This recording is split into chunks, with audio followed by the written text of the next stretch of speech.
নবী করিম সাল্লাল্লাহু আলাইহি সাল্লাম এর গোসল করানো প্রসঙ্গে হযরত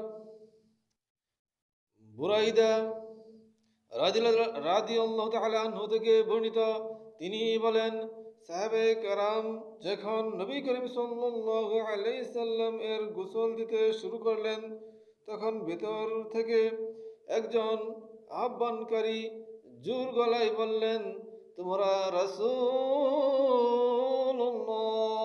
সাল্লাল্লাহু আলাইহি ওয়াসাল্লাম এর দেহ থেকে জামা খুলে ফেলবে না?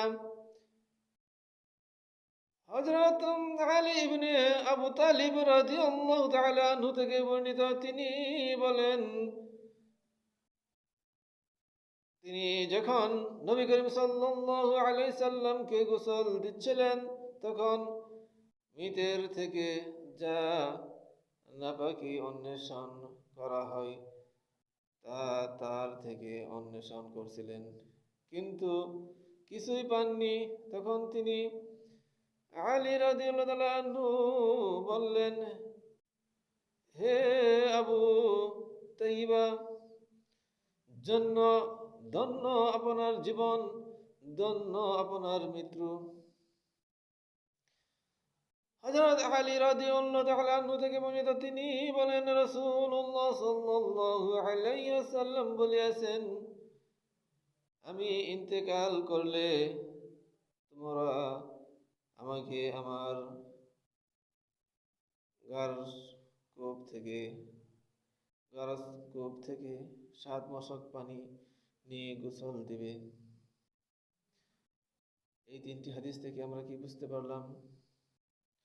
এক হাদিস থেকে রাসূল সাল্লামের থেকে জামা খোলার কথা নিষেধ করলো, জামা খোলে নাই।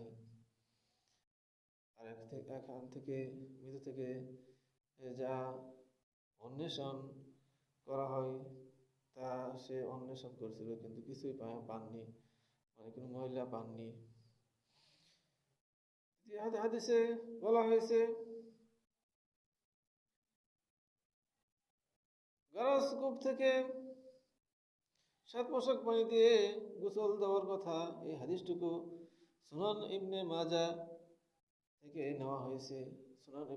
সুনান ইবনে মাজাহ, হাদিস নং হচ্ছে 1466, 1467 ও 1468 নং হাদিস থেকে আমি আলোচনা করলাম।